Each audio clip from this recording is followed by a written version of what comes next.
खबरों के निष्पक्ष विश्लेषण के लिए सब्सक्राइब करें Jantantra TV and press the bell icon. Never miss any update.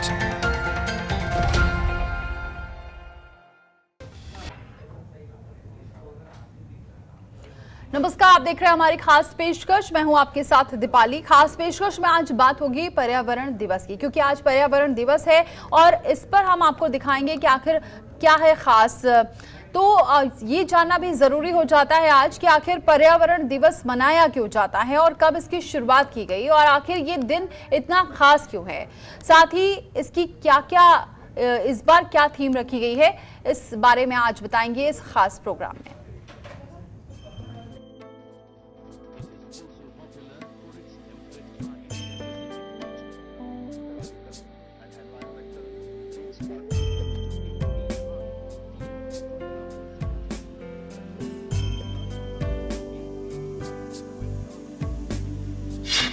क्यों मनाया जाता है विश्व पर्यावरण दिवस?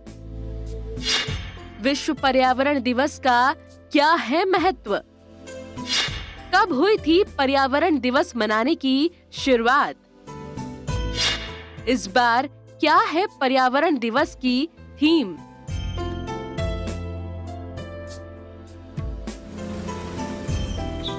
पाँच जून को विश्व पर्यावरण दिवस मनाया जाता है। विश्व पर्यावरण दिवस को मनाए जाने के पीछे उद्देश्य है पर्यावरण के प्रति लोगों में जागरूकता फैलाना।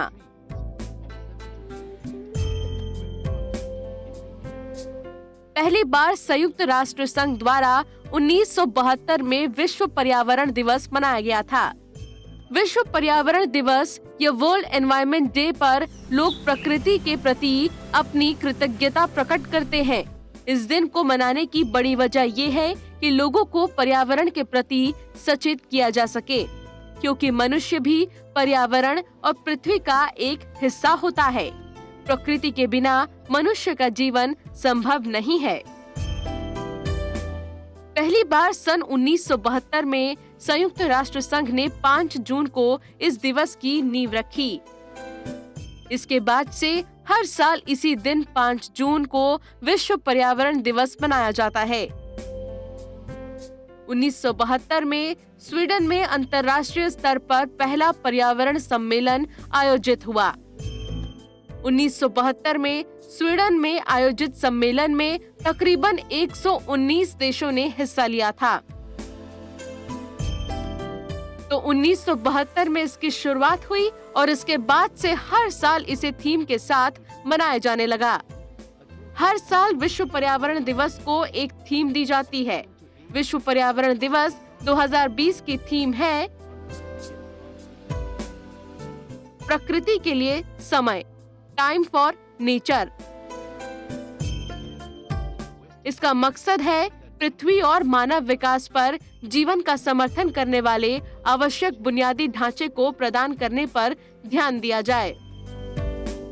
हर साल पर्यावरण दिवस पर कई कार्यक्रमों का आयोजन किया जाता है, लेकिन इस बार कोविड-19 महामारी के प्रकोप के कारण लाखों लोग डिजिटल रूप से विश्व पर्यावरण दिवस मना रहे हैं। भले ही मनुष्य को लॉकडाउन ने हिलाकर रख दिया हो, लेकिन पर्यावरण पर लॉकडाउन का सकारात्मक प्रभाव पड़ रहा है। ये आज पर्यावरण दिवस है और पर्यावरण दिवस पर खास तौर से इस कोरोना का जो संकट है, इसमें पिछले लॉकडाउन के दौरान पूरे दिल्ली के अंदर पर्यावरण में काफ़ी सुधार देखा गया। पोल्यूशन लेवल चाहे वाटर हो एयर हो काफ़ी कम हुआ। तो एक तो हमने अभी डिपार्टमेंट को निर्देश दिए हैं कि वो कोरोना से पहले जो पोल्यूशन का लेवल था, कोरोना के दौरान और अब लॉकडाउन धीरे धीरे खुल रहा है, तो उसके बाद पोल्यूशन लेवल में क्या क्या चेंजेज हो रहे हैं, क्या क्या सोर्सेज हैं, डिपार्टमेंट उसको स्टडी कर रहा है, जिसके आधार पर हम आगे कार्रवाई कर सकें।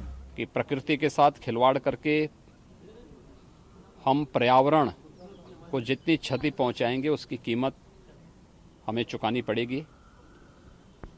विश्व पर्यावरण दिवस के अवसर पर हम अपने पर्यावरण की रक्षा करके प्रकृति के साथ कैसे समन्वय स्थापित कर सकते हैं, इसकी एक नई प्रेरणा ले सकते हैं। प्रदेश के भाइयों और बहनों से ये निवेदन करना चाहता हूं कि हम पर्यावरण को सुरक्षित रखें। एक पेड़ एक साल में जरूर लगाएं, पानी बचाएं, भूजल का स्तर बढ़े इसके लिए प्रयास करें, नदियों को स्वच्छ रखें, प्रकृति का शोषण ना करें, प्रकृति का दोहन करें। दोहन का मतलब कि जितनी भरपाई प्रकृति अपने आप कर ले उतना निकाल लें। लेकिन अगर हमने ज्यादा लालच, वो सरकारें हो चाहे समाज हो, के चक्कर में अगर अंधाधुंध शोषण प्रकृति का किया तो फिर धरती बचेगी नहीं। बीते कई सालों से हम देखते सुनते आ रहे हैं कि विश्व में पर्यावरण प्रदूषण की समस्या लगातार विकराल होती जा रही है। इंसान अपनी सुविधाओं के हिसाब से संसाधनों का निर्माण कर रहा है, जिसका बुरा असर पर्यावरण पर हुआ है।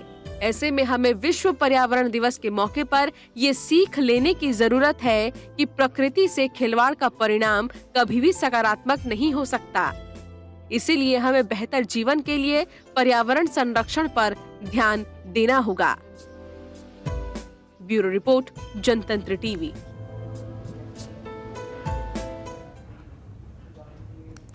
तो पूरी दुनिया पर्यावरण दिवस मना रही है। ऐसे में सबसे बड़ा सवाल यह है कि आखिर हमने पर्यावरण को क्या दिया है? क्या कभी हमने पर्यावरण संरक्षण की दिशा में काम किया? दरअसल इसका जवाब है नहीं, क्योंकि विकास की अंधी दौड़ में हमारा समाज इस कदर दौड़ा कि जंगल शहरों में बदल गई, नदियों का स्वच्छ जल नालों के गंदे पानी में बदल गया और साफ हवा की जगह प्रदूषण ने ले ली। बड़ी बात यह है कि ये करने वाला कोई और नहीं बल्कि हम सब खुद हैं। केवल भारत की बात नहीं बल्कि विश्व के हर देश अपने अपने हथियारों के बल पर अपनी ताकत का प्रदर्शन करते रहते हैं। इस प्रकार विश्व का हर देश प्रकृति के उपहार हमारे जंगल, वनस्पति और जीव जंतुओं के साथ क्रूरता भरा व्यवहार भी करता है। भारत में भले ही हम पेड़ों को पूजते हैं, लेकिन उन पेड़ों को काटकर जंगलों को तबाह करने वाले भी हम हैं। ईश्वर ने इस सुंदर प्रकृति की रचना की, लेकिन इंसान ने अपने विकास और विस्तार के लिए इस पर आरी चलाने का काम किया है। यही कारण है कि दशकों बाद जब इंसान घर में कैद होने को मजबूर हुआ तो प्रकृति ने एक बार फिर खुलकर सांस ली। पिछले 4 महीनों में हमारी दुनिया एकदम बदल गई है। करोड़ों का बजट खर्च कर जो गंगा यमुना की सूरत नहीं बदली थी,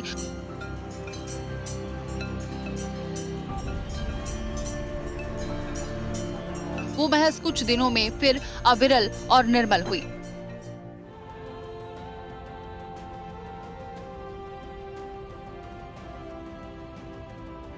जंगलों से जानवर शहरों की सड़कों पर सैर के लिए निकले और पंजाब से हिमालय के पहाड़ों का नजारा भी हमने देखा। ऐसी ही तस्वीरें दुनिया के तमाम दूसरे शहरों में भी देखने को मिली। इसमें शक नहीं है कि कोरोना वायरस दुनिया के लिए काल बनकर आया, लेकिन इस ब्रेक में प्रकृति ने खुद को संभाला और इंसान को सुधार का एक और मौका दिया। ब्यूरो रिपोर्ट, जनतंत्र टीवी। तो विश्व पर्यावरण दिवस पर पर्यावरण की चिंता जाहिर सी बात है, लेकिन भारत में इस दिशा में कदम उठाने की सबसे ज्यादा जरूरत है। क्या कारण है? अमेरिका में प्रति व्यक्ति 699 पेड़ हैं, लेकिन भारत में सिर्फ 22 पेड़। जी हाँ, ये सच है। नेचर की ओर से जारी आंकड़ों में भारत विश्व के 151 देशों में 125वें स्थान पर है। रिपोर्ट देखिए। पर्यावरण संरक्षण में पीछे है भारत।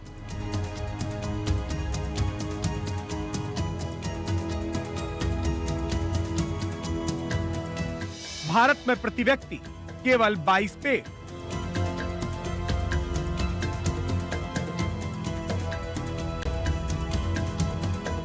अमेरिका में है प्रति व्यक्ति 699 पेड़।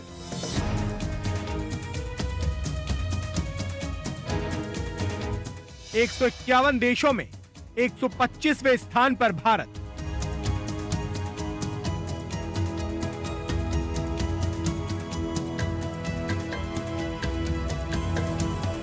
भारत में पर्यावरण संरक्षण और वृक्षारोपण को लेकर कई प्रयास किए जा रहे हैं। प्रधानमंत्री नरेंद्र मोदी के प्रयासों के बावजूद भारत में अभी पर्यावरण संरक्षण को लेकर जारी प्रयासों का संतोषजनक परिणाम निकलकर सामने नहीं आ रहा है। ग्लोबल रैंकिंग की बात करें तो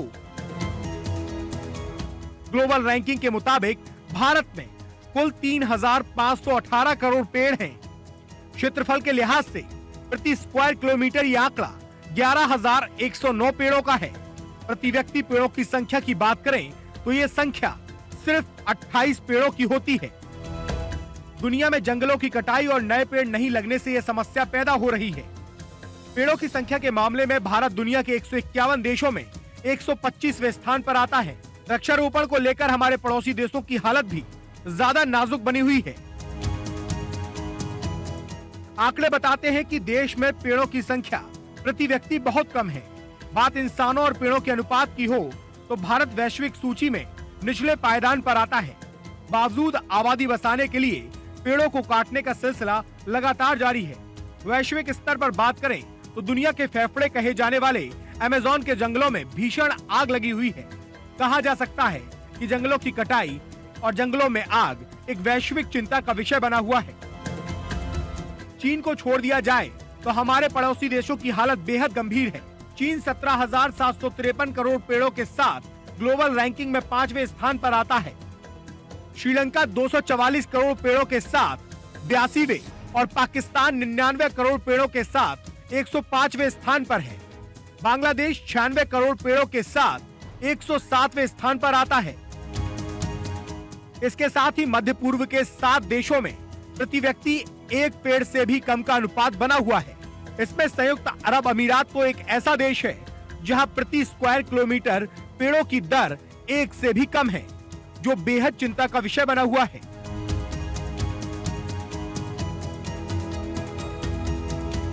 पेड़ों की संख्या के मामले में दुनिया के 151 देशों में फिलहाल भारत 125वें नंबर पर आता है। हालांकि अब इस रैंकिंग में सुधार के लिए प्रयास किए जा रहे हैं। पेड़ों की संख्या के मामले में बात करें तो रूस 69,834 करोड़ पेड़ों के साथ पहले स्थान पर है। कनाडा 36,120 पेड़ों के साथ दूसरे स्थान पर है। ब्राजील 33,816 करोड़ पेड़ों के साथ तीसरे स्थान पर है।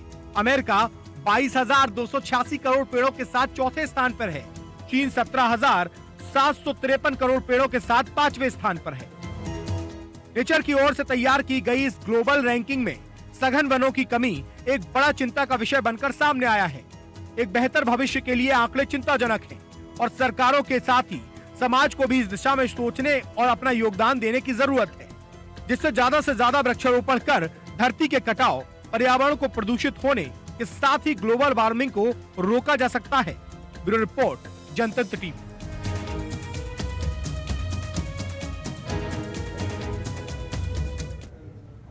महामारी के इस दौर में पर्यावरण दिवस के लिहाज से एक अच्छी खबर ये है कि दुनिया भर में लॉकडाउन के कारण प्रदूषण के स्तर में रिकॉर्ड कमी आई है। प्रकृति ने खुलकर सांस ली है और परिणाम हुआ कि ओजोन परत का घाव भरने लगा है। जी हां, ओजोन परत के जिस छिद्र ने सभी को चिंता में डाल दिया था, वो अब भरने लगी है।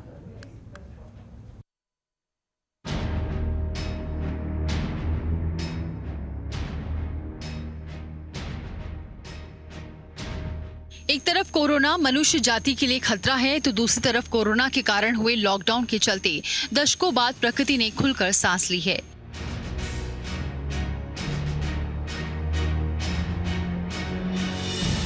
यही कारण है कि कोरोना महामारी के चलते विश्वव्यापी लॉकडाउन से ओजोन परत को लाभ हो रहा है।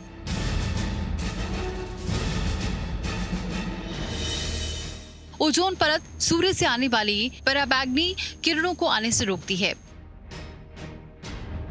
ये परत पृथ्वी और मानव के लिए रक्षा कवच की तरह काम करती है।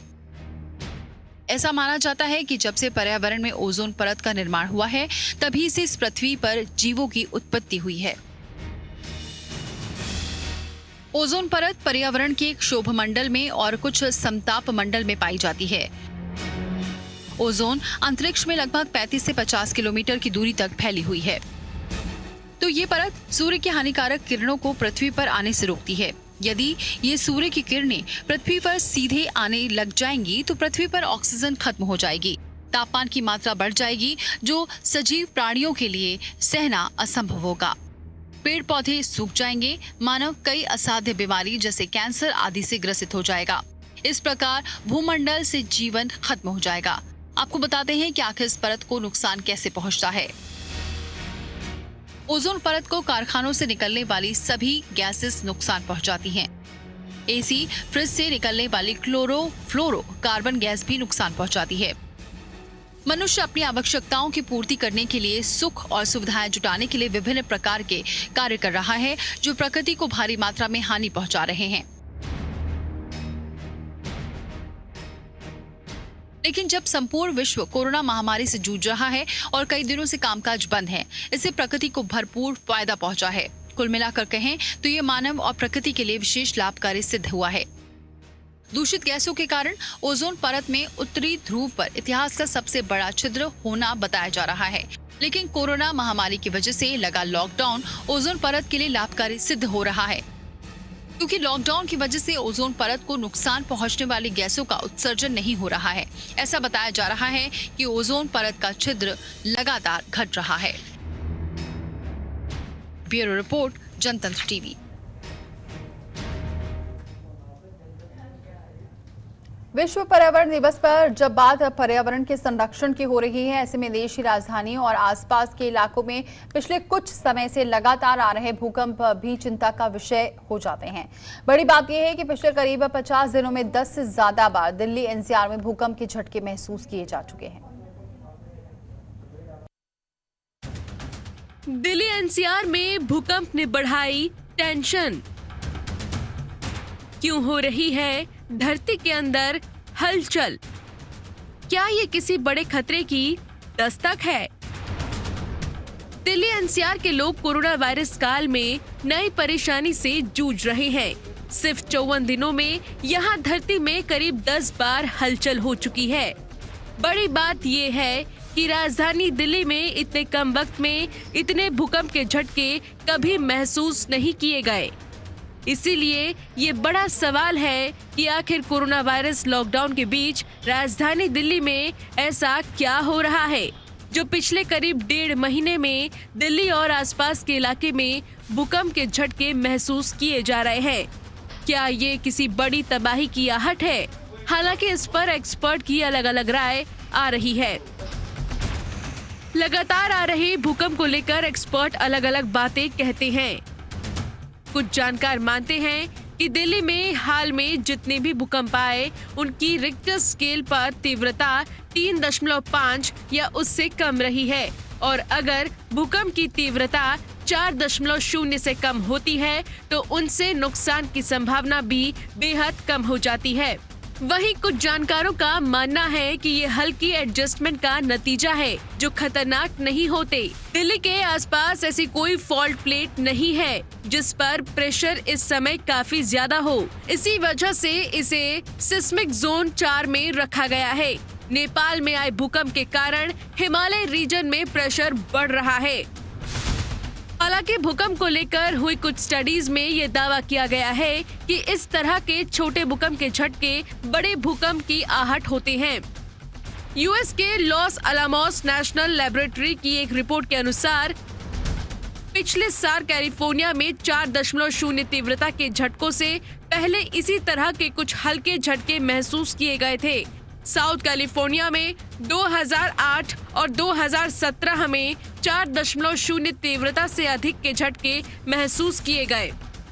कुल मिलाकर इस बात से पूरी तरह इनकार नहीं किया जा सकता कि लगातार आ रहे भूकंप किसी बड़े खतरे का संकेत दे रहे हैं। पिछले कुछ दिनों की अगर बात करें तो 13 अप्रैल को भूकंप की तीव्रता 3.5 थी, 14 अप्रैल को 2.7, 10 मई को 3.5, 15 मई को 2.2, 29 मई को 4.6 और 2.9, 3 जून को 3.0। कुल मिलाकर लगातार आ रहे भूकंप दिल्ली के लिए बड़ा समस्या बने हुए हैं। बड़ी बात यह है कि दिल्ली का विकास बहुत ही खराब तरीके से हुआ है। यहाँ कॉलोनियों का निर्माण काफी घना है। साथ ही जानकार मानते हैं कि अवैध निर्माण से राजधानी मौत के ढेर पर खड़ी है। दिल्ली में यमुना किनारे के इलाके सर्वाधिक खतरे के दायरे में आते हैं। ब्यूरो रिपोर्ट, जनतंत्र टीवी।